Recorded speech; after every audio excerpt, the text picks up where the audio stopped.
نصیر علی رحمان کہہ رہے تھے نا کہ انہوں نے اشارہ کیا کہ میرا جو آبائی تعلق ہے وہ ہندوستان کے مشہور شہر امروہہ سے تھی، اور میرے ہم وطن ایک آج عقیل دانش صاحب بیٹھے ہوئے ہیں یہاں اتفاق سے، اور امروہہ ایک چھوٹا سا شہر تھا، اب تو ضلع بن گیا ہے، اس زمانے میں قصبہ ہی تھا، لیکن اس میں عمق ہے۔ میں 2007 میں دوبارہ وہاں گیا 60 سال کے بعد، تو میں نے محسوس کیا کہ اس کے اندر ایک ڈیپتھ ہے، ایک عمق ہے۔ وہ اسی طرح سادہ سا ایک شہر بھی تھا، اور یہ قدیم شہر ہے، یعنی ابن بطوطہ نے بھی اس کا ذکر کیا ہے کہ ثم وصلنا الی امروہہ، پھر ہم امروہہ پہنچے، وہی بلدۃ صغیرۃ حسنہ، بہت خوبصورت سا ایک چھوٹا سا شہر ہے، تو اب بھی ایسا ہی ہے۔ خیر، تو وہاں سے زندگی کا آغاز ہوا، اور ابتدا میں سمجھتا ہوں کہ کچھ ادبی اثرات بھی میں نے اپنے بچپن میں، ہمارے بالکل پڑوس میں رہا کرتے تھے، وہ اس وقت وہ سلطان احمد مسلم کہلاتے تھے، پھر وہ بعد میں وہ مذاق گوئی کی طرف چلے گئے اور وہ شہباز امروہی کے نام سے انہوں نے لکھا، تو وہ بالکل ہمارے پڑوسی تھے، اور وہاں بیچ میں دیواروں کی کھڑکیاں ہوتی تھیں، تو پڑوسی گھر جانے کے لیے اس کے دروازے پہ جانے کی ضرورت نہیں ہوتی۔ کیسے کیا خوبصورت!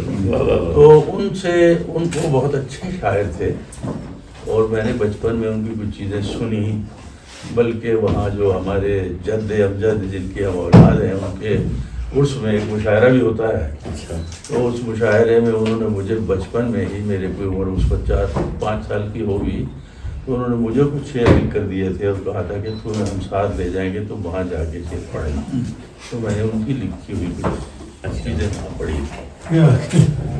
تو اس اعتبار سے مجھے سمجھیے کہ کچھ شاعری کے بارے میں جو تھوڑا تھا، بعد میں کچھ انفلوئنسز آئے، اس میں سب سے بڑا انفلوئنس تو میں سمجھتا ہوں میری والدہ کا تھا۔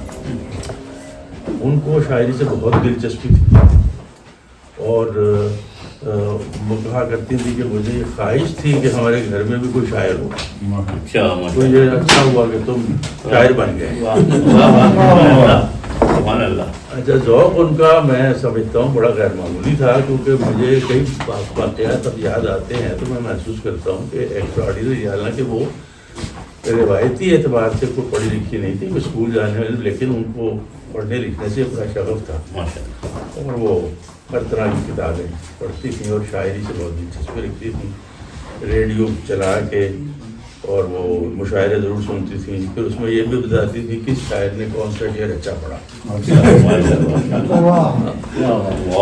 مجھے یاد ہے کہ جب سرگودا میں ایک زمانے میں میں ان کے ساتھ رہتا تھا، انہوں نے وہ ہمارے گھر ایک ریڈیو تھا، اس زمانے میں ٹیلی ویژن تھا ہی نہیں، تو انہوں نے چلایا اور اس میں مشاعرہ سنا، اور سننے کے بعد کہا کہ بھائی 2 شعر پسند آئے، ایک احمد فراز کا تھا، اچھا وہ شعر بھی مجھے یاد ہے کہ انہوں نے کہا کہ رات کیا سوئے باقی عمر کی نیند ہی ہو گئی، دھڑکا لگ گیا تعبیر، کیا انتخاب ہے، کیا شعر بیواب ہے۔ اور اس زمانے میں مظفر وارثی صاحب غزل لکھتے تھے، تو انہوں نے کہا کہ ایک مظفر وارثی کا شعر اچھا تھا کہ چلتا ہوں تو پڑتے ہیں قدم میرے ہوا پر، ڈرتا ہوں ہوا چلنے سے انکار نہ کرتا۔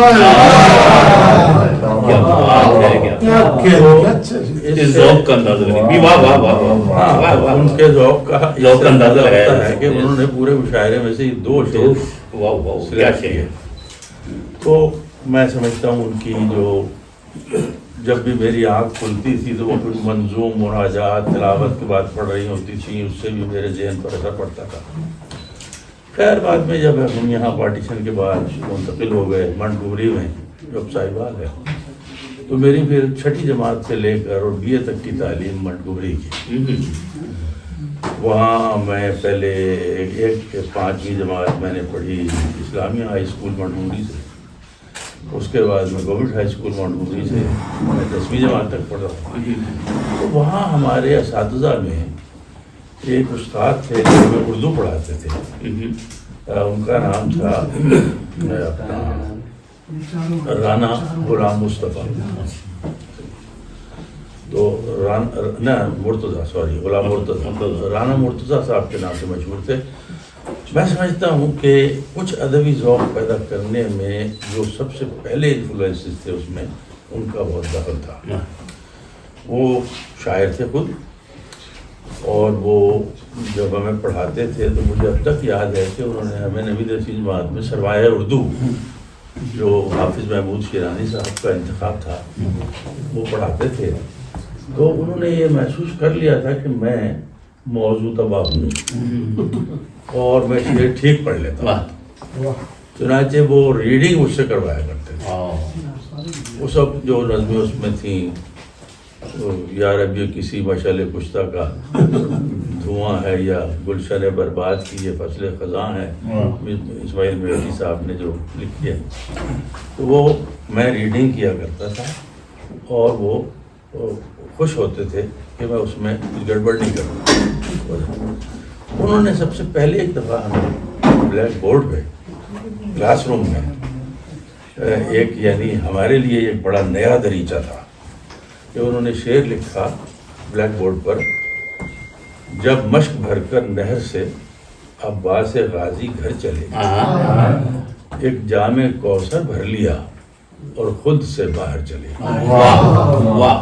تو انہوں نے کہا کہ دیکھو, جب مشق بھر مستفعلن کر نہر سے مستفعلن عباس غا مستفعلن. ہمیں بڑی ایک عجیب حیرت ہوئی اور محسوس کیا ہم نے کہ بھائی یہ ایک نئی کھڑکی انہوں نے کھولی. اچھا, میں سمجھتا ہوں کہ میری ادبی تعلیم میں اس دن کا ان کا یہ جو ایک لکھنا, شعر لکھ کر اور اس کی تختی کر کے ہمیں یہ سمجھانا کہ شعر کا ایک وزن ہوتا ہے. تو پھر ہم وہاں کالج میں آ گئے, اور یہ حسن اتفاق ہے کہ ڈاکٹر سعادت سعید صاحب تشریف فرما ہے. ان کے والد محترم اے ڈی نسیم صاحب وہ ہمارے اس وقت سٹاف میں تھے. میں اردو بطور مضمون نہیں پڑھتا تھا, لیکن وہ چونکہ کالج کی ادبی سرگرمیوں میں بہت پیش تھے اور میگزین کے وہ انچارج بھی تھے, تو ان کی شخصیت نے بھی ایک ہمارے اوپر اثرات مرتب کیے. میگزین جو تھا وہ اب تو خیر شہر کا نام ہی صاحبال ہو گیا ہے, اس وقت تو شہر منڈھوری تھا, لیکن کالج کے میگزین کا نام صاحبال تھا. تو انہوں نے اس میں میری ایک غزل چھاپی جو زمانے میں نے کوئی سیکنڈ تھرڈ ایئر کے زمانے میں لکھی تھی. تو وہ غالب کی زمین میں ایک روایتی سی غزل تھی, لیکن اس میں ایک شعر جو ہے انہوں نے مجھے اب تک یاد ہے کہ میں گزر رہا تھا برآمدے سے, تو پروفیسر صاحب کھڑے ہوئے تھے, انہوں نے مجھے بلایا اور کہا کہ یہ شعر تم نے کہا ہے, قفس کی تیلیاں کیا کم ہیں تنکوں سے نشیمن کے, قفس میں رہ کے پھر ہم کو تلاش آشیاں کیوں. تو انہوں نے بہت حوصلہ افزائی کی ماشاء اللہ, اور کہا کہ بھائی یہ شعر بڑا پسند آیا. نہیں وہ تو ان کی پرسنالٹی بھی اور ان کا ادبی محفلوں میں آنا, خود شعر پڑھنا, اور بڑی ان کی پرسنالٹی میں کشش تھی. اور وہ کالج کی تمام ہماری ادبی روح و رواں تھے. وہ سنایا کرتے تھے اپنی جو پری پارٹیشن جو وطن کو یاد کر کے نا, وہ دیش کے جس دیش کی ہر راہ تھی جنت, کیوں جانا ہے غربت ہمیں دیتے ہو عزیزہ, ہم بھی تو کسی دیش سے آئے ہیں اجڑ کے, وہ دیش کے جس دیش کی راہ تھی جنت, اور راہ کے جس راہ پہ چلتے تھے اکڑ کے. یاد آئے ہیں ہم کو بھی نسیم اپنے وطن کی, جب مرغے گرفتار قفس میں کوئی پڑ کے.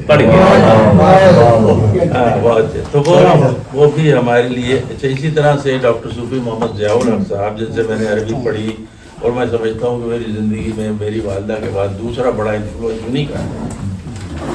تو وہ عربی، فارسی، اردو سب زبانوں میں شعر بھی کہتے تھے، اگرچہ ان کی طبیعت پر علمیت کا غلبہ زیادہ تھا، لیکن بہرحال بڑے قادر الکلام شاعر تھے.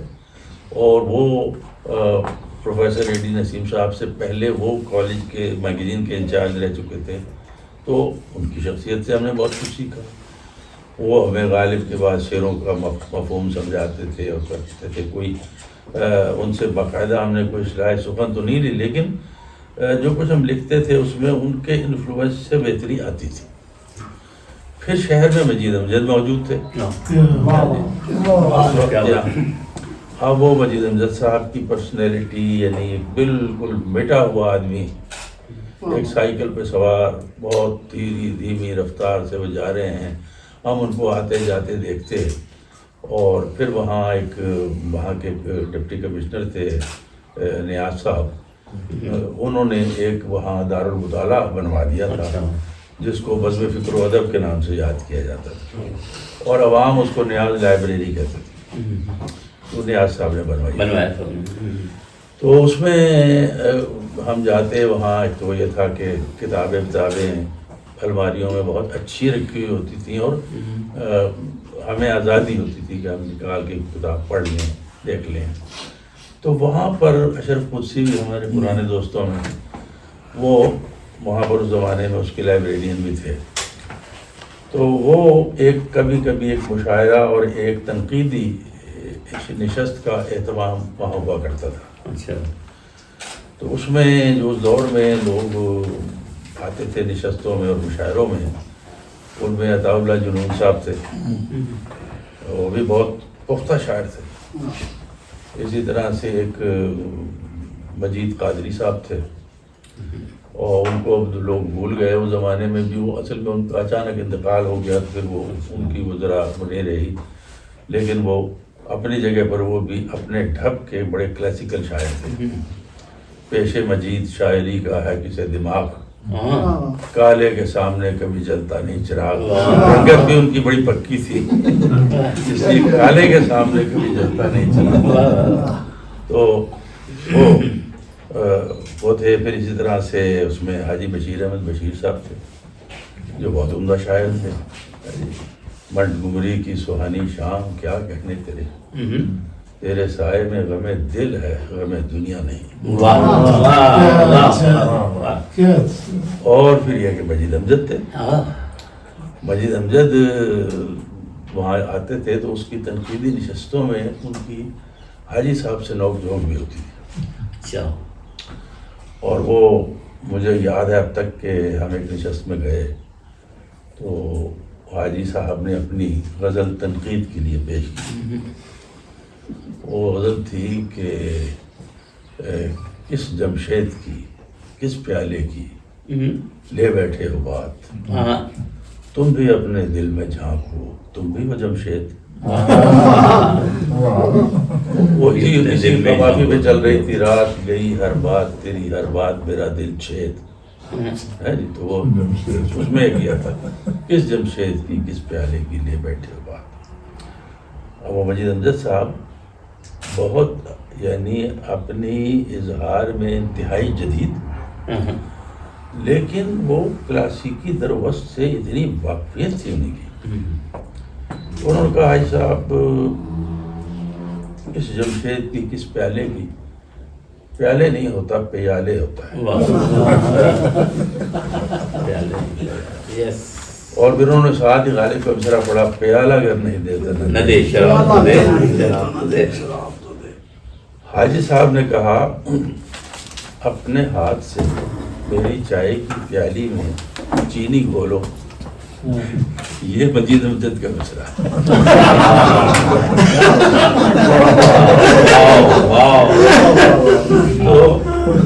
تو انہوں نے مجید امجد نے کہا پیالی جب ہو گیا تو پر ان کی ہم اس سے بہت سیکھتے تھے. اس طرح ایک دفعہ انہوں نے غزل پڑھی، دریا ردیف تھی اس کی، تو اس میں انہوں نے کہا کہ تشنہ لب آئیں تشنہ لب جائیں، زندگی ہے فرات کا دریا. تو اس پر مجید امجد نے کہا کہ دیکھیے فرات کی دریا سے تشنہ لب آنے اور جانے کی روایت ایک مخصوص واقعے تک محدود ہے، یہ پیاس کا اٹرنل سمبل نہیں ہے۔ تو انہوں نے کہا اگر میں ہوتا حاجی صاحب کی جگہ تو میں کہتا تشنہ لب آئیں تشنہ لب جائیں، زندگی ہے شراب کا دریا۔ خیر تو یہ ہوتی تھی، پھر اس میں کہیں تلفظ کا مسئلہ ہو جاتا، اسی وقت فرنگ آصفیہ اور یہ کھل جاتی تھی، وہیں ساری حساب چکایا جاتا تھا۔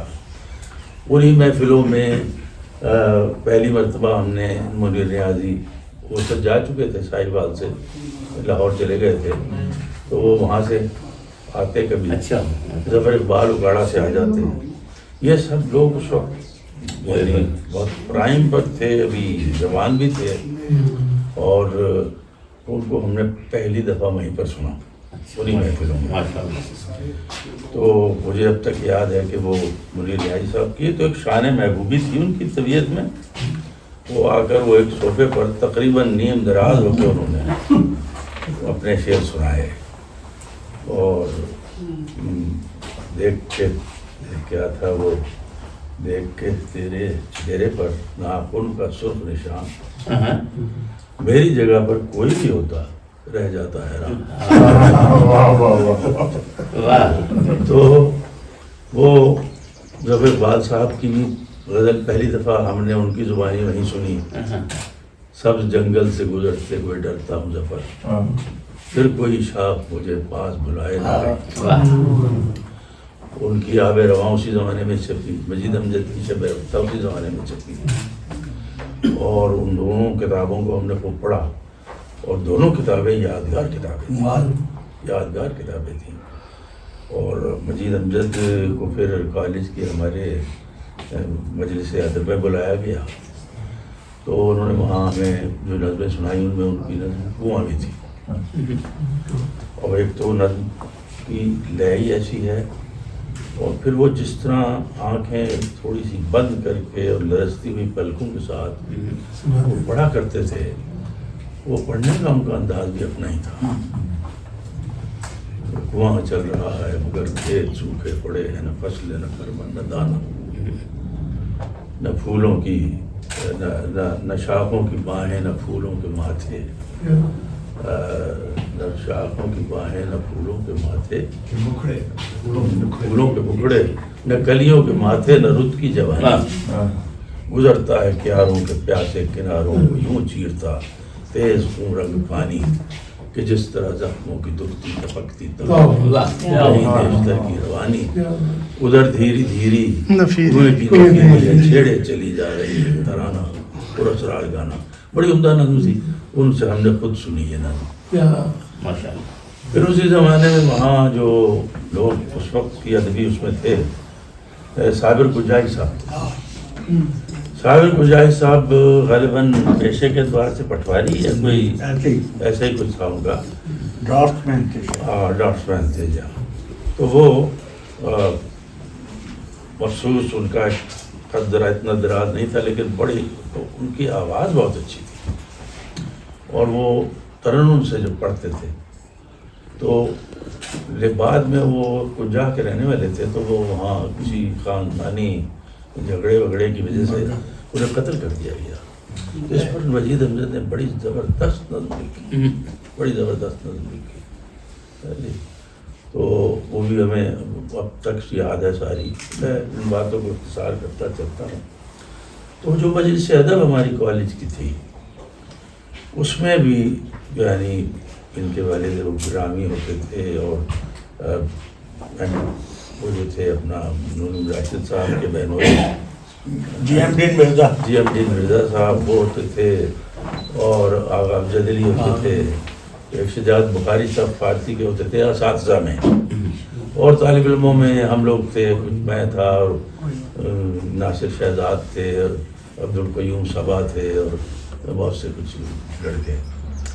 تو اس میں بھی بڑی کڑی کرٹیسزم ہوا کرتی تھی۔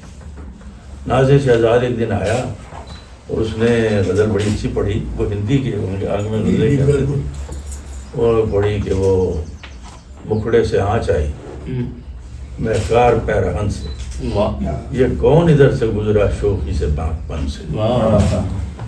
تو وہ خواجہ جعفر حسن ہمارے میرے پرانے کلاس فیلو جو اپنی ڈب کے الگ آدمی ہیں، وہ اٹھ کے کھڑے ہو گئے. ہم پڑھتے تھے اکٹھے. کہنے لگے کیوں بکھڑے پہ کیا ہیٹر باندھ کے آیا تھا؟ کیا بات ہے.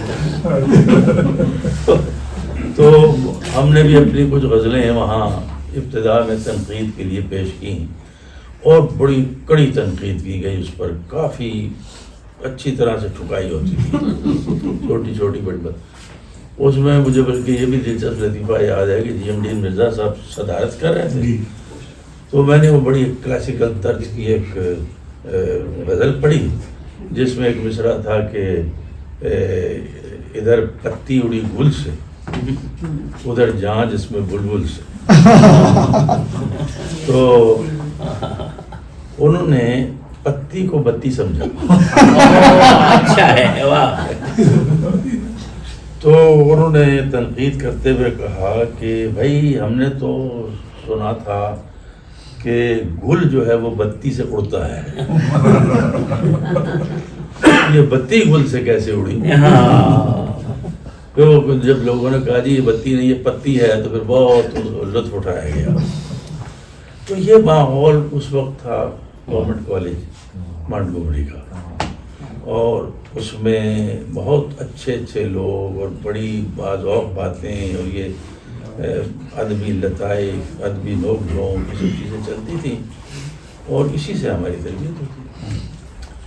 تو یہ کتابیں آب رواں جیسی اور اپنا شب رفتہ جیسی کتابیں اس زمانے میں ہمیں ملی پڑھنے کے لیے، جنہوں نے ہماری ذوق کی بنیادیں درست کی. اچھا، کلاسیکل شعراء میں سب سے پہلے جس کو پڑھا میں نے وہ غالب تھا، اور غالب نے مجھے اس قدر قید کر لیا کہ ان کا بیشتر کلام مجھے حفظ ہو گیا. آب حیات محمد حسین آزاد کی اور دیوان غالب، یہ دو چیزیں ہمارے حواس پہ چھائی رہی کے زمانے میں. اور اس میں جتنی محمد حسین آزاد نے جتنی مشفقی اور انشاء کی نوک جھونک اور یہ سب چیزیں لکھی تھی، بڑا لطف اٹھاتے تھے ہم اس کا. اور اس سے میں سمجھتا ہوں کہ اسی سے آہستہ آہستہ آپ کی بنیاد بنتی ہے تمام چیزوں کو. پھر اس کے بعد ہم لاہور آ گئے. لاہور میں بھی میرے استاد محترم ڈاکٹر صوفی صاحب جن کا میں نے ذکر کیا، وہ بھی گورنمنٹ کالج لاہور میں آ گئے تھے، صدر شعبہ تھے یہاں. تو ان کے پاس بھی جانا آنا میرا مستقل رہتا تھا، اور غالب کی اور مجھ کی چیزوں پہ بات بھی ہوتی تھی. پھر کچھ ہمارے اس زمانے میں گلنار ہاسٹل جس میں میں بھی رہتا تھا، اس میں اسلم انصاری اور یہ ہمارے عابد صدیق سوز بہت ہو گئے، ڈاکٹر آفتاب اصغر، پروفیسر انور مسعود، ہم سب لوگ اس وقت ہاسٹل فیلو تھے. اور یہ 4-5 دوستوں کی ایک وہ منڈلی جو تھی وہ ہر وقت جمع رہتی تھی، اور بڑی بڑی اچھی اس میں شاعری کی جاتی تھی. تو اسلم انصاری کی آواز بھی بہت اچھی تھی، اب تو بوڑھے ہو گئے وہ بھی. تو ناصر کاظمی صاحب کی ان سے کافی دوستی تھی، تو ان کی وجہ سے وہ کبھی کبھی ہاسٹل میں بھی آ جاتے تھے ہمارے پاس. اب یعنی وزر محمود شیرانی بھی وہاں رہتے تھے، ان کی وجہ سے کبھی کبھی احمد عظیم قاسمی صاحب آ جاتے تھے. انور مسعود کی وجہ سے ڈاکٹر فقیر محمد فقیر آ جاتے تھے. تو انہی کمروں میں ہمیں ان تمام لوگوں سے ملنے کا بھی موقع ملتا تھا. اب یعنی باسط صاحب بھی بیٹھے ہوئے ہیں، ناصر کاظمی صاحب کا مجھے یاد ہے وہاں آتے، ان کے ہاتھ میں وہ کتاب ہوتی اور پھر اس میں وہ میر کے بارے میں گفتگو کرتے اور میر کے شعر جس انداز میں پڑھتے تھے. اچھا، ناصر کاظمی صاحب چونکہ اس دور کے بہت بڑا انفلوئنس تھے، مشاعروں میں بھی ہم نے ان کو ترنم سے پڑھتے نہیں سنا، لیکن سنا ہے کہ وہ ایک زمانے میں ترنم سے پڑھا کرتے تھے اور بہت اچھا ترنم تھا ان کا. لیکن جس زمانے میں ہم وہاں پہنچے تو وہ ترنم چھوڑ چکے تھے، وہ تحت اللفظ پڑھتے تھے، لیکن ایک ان کے پڑھنے کا ایک انداز تھا اور غزلیں ان کی ظاہر ہے بڑی انوکھی تھیں. تو پارٹی ہاؤس میں ابھی سعادت سعید صاحب سے ذکر ہو رہا تھا, وہ بھی پارٹی ہاؤس تقریباً ویسا ہی ہے, لیکن اب اس کا کچھ حلیہ بدل گیا. تو بالکل ہی سامنے کی جو دیوار تھی اس کی جو کچن کے ساتھ, اس پہ ایک لمبا صوفہ ہوتا تھا. اس پہ انتظار صاحب, ناصر کاظمی صاحب اور 2-4 یہ سب اکٹھے بیٹھے ہوتے تھے. کبھی ایک آدھ مرتبہ ہمیں بھی اتفاق ہوا کہ وہاں بیٹھ کے ان کے ساتھ چائے وائے پی لی. تو ناصر کاظمی صاحب کا یہ تھا کہ وہ جتنے انوکھے شاعر تھے اتنی ہی ان کی گفتگو کا ماشاء اللہ بہت عجیب و غریب تھا. یعنی وہ اینشینٹ میرینر سے کم نہیں تھے.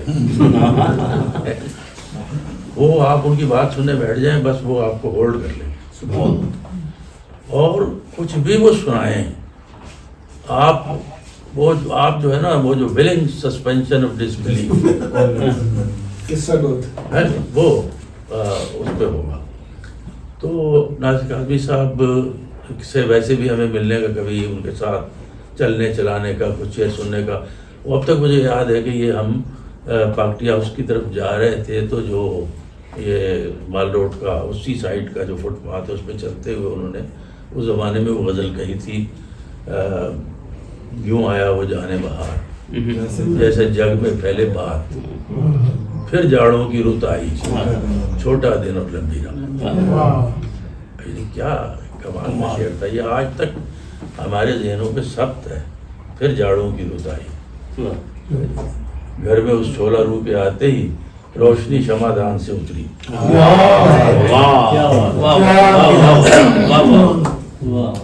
تو وہ یہ لوگ جیسے تھے جنہوں نے اپنے عہد میں اپنی زبردست پہچان پیدا کی, اور پورے اس زمانے میں تو لاہور میں احسان دانی صاحب موجود تھے, احمد ندیم قاسمی صاحب موجود تھے, منیر نیازی تھے, پھر جناب یہ پوری ایک دنیا آباد تھی. اب لاہور جیسا خالی ہو گیا, بس میں اور سعادت سعید ہی تو بہت یعنی کیونکہ باصر بھی وہاں سے نکل گئے. تو وہ دور بہت ہی, یعنی اس میں انجم ربانی صاحب تھے, شہرت بخاری تھے, شہزاد صاحب تھے, بہت لوگ تھے. کلیم صاحب تھے, سیف الدین صاحب, جی بالکل بہت لوگ تھے. تو اور ہر آدمی اپنے فن میں ایک الگ حیثیت رکھتا تھا. احمد مشتاق کا بھی ذکر ہو رہا تھا, وہ بیٹھے ہوتے تھے ہاؤس میں. تو یہ سب لوگ ان کے سے ملنا بیٹھنا, کوئی بات سننا, وہ شرطافہ ایک ادبی فضا کو آپ کے ذہن میں خود بخود انتظار صاحب بیٹھے ہوتے تھے.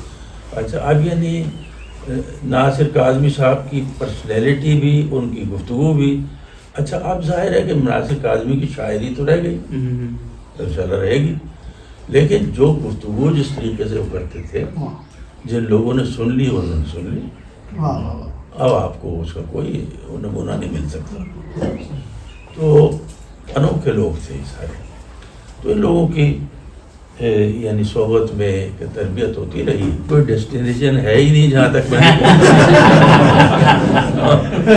اور ویسے بھی وہ کہتے ہیں نا کہ آدمی کو صرف یہی قدرت نہیں ہونی چاہیے کہ وہ گفتگو کر سکے, یہ بھی قدرت ہونی چاہیے کہ جب مناسب ہو گفتگو کرنا. تو یہ یعنی پھر اس کے بعد ظاہر ہے کہ پھر کچھ ہم نے لکھنا شروع کیا تھوڑا بہت اپنے اسی زمانے میں. یعنی میں نے پہلا شعر تو کوئی 10-11 سال کی عمر میں کہا تھا, لیکن اس کے بعد کچھ گھریلو جو ہوتی تھی چیزیں, کسی کی شادی ہے تو یعنی ہمیں گھر والوں نے یہ دیکھ لیا تھا کہ یہ تک بندی کر سکتا ہے, چنانچہ کسی کو شعرا لکھ دو, رخصتی لکھ دو, وہی نسلوں کے شعر مشرف تو یعنی 3 نسلوں کے تو لکھے ہیں, اور وہ پتہ نہیں کہاں گئے, لیکن وہ ایک پہلو رہا, اس میں مشق سخن ہوتی رہی. تو اسی طرح سے چلتے رہے آگے, اور آہستہ آہستہ یہ ہوا کہ یہ جو شعر گوئی کا، اچھا ایک یہ میں نے بھی بعد میں حساب لگایا ایک آدھ مرتبہ کہ بھئی کیا صرف شاعر ماحول سے بن جاتا ہے؟ میرا خیال ایسا نہیں ہوتا، وہی ماحول ہوتا ہے، لیکن اس میں جس آدمی میں یہ اس بیماری کے جراثیم ہوتے ہیں وہی اس سے متاثر ہوتا ہے۔ یہی سب لوگ موجود تھے، اب لاہور سارے کا سارا تو شاعر نہیں ہو گیا، تو ان لوگوں کی صحبت سے ہمیں بہت یعنی شعری اس تربیت حاصل ہوئی۔ تو خود شعر کہنے شروع کیے تو اس زمانے میں ہی وہی ہے کہ جب میں سرگودا میں تھا تو اس دور میں یہ پہلی کتاب میری شاخ تنہا جو علی ارمان نے اور ویسے بھی سنا کہ چوری کے لڈو زیادہ میٹھے، وہ ابھی تک میرے پاس پڑی ہے کتاب پاکستان میں۔ وہ کتاب کچھ دوستوں کا اصرار تھا کہ اچھا اس دور میں یہ تھا کہ لوگ لائم لائٹ میں آنے سے گھبراتے تھے۔ اب دیکھیں حفیظ ہوشیار پوری صاحب کتنے سینئر شاعر تھے، اور ان کا مجموعہ کہیں ان کے ادھیڑ عمر میں جا کے چھپا تھا۔ اچھا لوگ وفات کے بعد ہیں مقام غزل جی اس وقت ہر آدمی یہی کہتا پایا جاتا تھا کہ یار ابھی نہیں، ابھی سے کچھ خامی ہے۔ اچھا لائم لائٹ میں آنے کا یہ جو ایک شوق اور ہوکا پیدا ہو گیا نا، یہ بالکل نہیں تھا۔ سمجھدار لوگ محفل میں جا کر سننے کا سلیقہ زیادہ، لوگوں کو اس کی طرف اٹریکشن زیادہ ہوتی تھی۔ یہ جب سے لمحے موجود کی کھڑکی میں بیٹھنے کا شوق پیدا ہوا ہے، کھڑکی بہت بڑی ہو گئی ہے تو تب سے چیزیں جو ہیں زوال پذیر ہو گئی۔ کیا بات ہے، کیا بات ہے، کیا بات ہے، واہ واہ واہ۔ وہ یہ جوں ذرائع بڑھتے چلے گئے، ٹیلی ویژن آ گیا، پھر یہ اب تو خیر عادی ہو گئی ہے، تو اس میں یہ کہ ہر آدمی کو ایک دم، اور پھر یہ بھی تھا کہ پہلے تو کتاب چھپنا ایک بہت بڑا مرحلہ تھا۔ پہلے آپ کتاب لکھیں گے، پھر کتابت کروائیں گے، کتابت کروانے کے لیے کسی اور شہر میں جائیں گے، بعض اوقات بالکل بالکل ایسے ہی تھا، اور وہ کاتب کی مرضی ہے کہ وہ آپ کے 10 صفحے لکھنے کے بعد لٹکا دے۔ سال بھر لوگوں کی کتاب نہیں چھپ سکتی تھی کہ کتابت مکمل نہیں ہوئی۔ اچھا پھر اس کے بعد جو پروف ریڈنگ کی ہے وہ پروف نہیں لگا رہے، یعنی کاتبوں کا جو اقتدار تھا وہ بڑا زبردست تھا۔ تو وہ اچھا بعد میں یہ ہو گیا کہ اب تو کتاب چھاپنا کوئی مسئلہ ہی نہیں رہا، نہ اسے کمپوز کرنا کوئی مسئلہ رہا ہے۔ تو ان سب چیزوں کی وجہ سے لوگوں کے اندر، یعنی میں یہ سمجھتا ہوں دیکھیے بیج جو ہوتا ہے نا، اس کو اگنے کے لیے آغاز میں تاریکی چاہیے۔ کیا بات ہے، کیا بات ہے۔ تو اگر وہ تاریکی میں جائے بغیر ہی اس کی خواہش ہو کہ پہلے ہی دن وہ ایک درخت کی صورت میں باہر نکل آئے، سب کیا بات کی ہے بھیا، ویسا ہی درخت نکلتا ہے۔ تو وہ جو ہائبرنیشن کا پیریڈ ہوتا ہے کہ آپ اندھیرے میں کچھ وقت گزاریں، گمنامی میں بخود خزیدہ بن کے کچھ وقت گزاریں، وہ اب کسی کو اس کی نہ خواہش رہی ہے نہ فرصت رہی ہے۔ اب ہر شخص کا یہ خیال ہوتا ہے کہ اس کو اگر شعر کہتے ہوئے 1 سال ہو گیا ہے تو اس کا 1 یا 2 مجموعے آ جائیں۔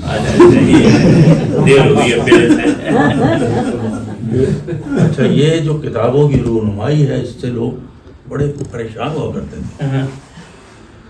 مجھے خود یاد ہے کہ جب یہ شاخ تنہا چھپی تو خالد احمد مرحوم نے مجھ سے کہا کہ وسیع تہاڈی ایک تقریب کرنی ہے کہ وہ تسی اتنے آ جاؤ۔ میں نے کہا یار میں نہیں آ مجھے بڑا ہی یعنی ایک گھبراہٹ ہوئی اس خیال سے کہ میں وہاں بیٹھا ہوں گا اور اس میں کہ لوگ کوئی بات چیت کریں گے، really it was so embarrassing for me کہ میں نے ان سے معذرت کی یار میں نہیں بیٹھ سکتا. اب ہم ہر جگہ بیٹھ جاتے ہیں. تو یہ جو چیزیں تھیں میں یہ سمجھتا ہوں کہ اس میں پھل کو پکنے کی فرصت ملتی تھی. کیا بات ہے. اب یہ چیز نہیں رہی. ٹیلنٹ اب بھی موجود ہے. ہاں یہ کہنا غلط ہے کہ ٹیلنٹ کسی خاص زمانے تک محدود تھا. پہلے ہی ہوا کرتے تھے لوگ, اب نہیں ہوتے, ایسی بات نہیں ہے. ہر دور میں ٹیلنٹ موجود ہوتا ہے اور وہ ٹیلنٹ اپنا راستہ بھی ضرور نکالتا ہے. لیکن اس ٹیلنٹ کی تربیت میں وہ جو پیریڈ تاریکی میں رہنے کا تھا وہ جتنا کم ہوتا ہے اتنا ہی اس درخت کی شاخوں میں زور کم ہوتا ہے. تو یہ سب ایک چھوٹی سی ایک سمجھ لیجیے, ایک میں ریزیومے جو کہہ سکتا ہوں کہ اس ماحول میں ہم نے پڑھنا لکھنا کچھ سیکھا. باقی شاعری تو قدرتی طور پہ ہی ہوتی ہے آدمی کے اندر. ہاں یہ ماحول اس کو مدد دیتا ہے, مدد دیتا ہے. اور جتنی ریاضت آپ آغاز میں کر لیتے ہیں وہ ریاضت عمر بھر آپ کے ساتھ چلتی ہے. اور یہ صاحب بھی تشریف رکھتے ہیں, ان کی وساطت سے مجھے مظفر علی سید یاد آ گئی. کیا کیسے میری ان سے بھی ملاقاتیں رہیں اور بہت کچھ کافی میرے ساتھ بڑی محبت بھی رکھتے تھے. اب دیکھیے یعنی مظفر علی سید نے کتنا لکھا اور کتنا پڑھا جی, لیکن ان کو کوئی جلدی نہیں تھی اس بات کی. مرنے کے بعد کتاب چھپی پہلی تنقید اور اب تک لوگوں کا یہ خیال ہے کہ مظفر علی سید نے بہت کم لکھا. حالانکہ اگر آپ کبھی ریکارڈ دیکھیں جتنا لکھا ہے تو بہت لکھا انہوں نے, لیکن ان کی اپنی زندگی میں کچھ نہیں چھپا. ایک آدھ کو شاید کوئی یادوں کی سرگم شاید چھپی گورنمنٹ کالج, ایک دو چھوٹی چھوٹی سی کتابیں. تو یہ سب اس دور میں کلچر میں شامل تھا کہ لوگ انتظار کرنا چاہتے تھے کہ ہانڈی چڑھا دی ہے تو ذرا پک جائے دم پہ رہے. اب ذرا یہ ہے کہ برگر کا زمانہ ہے.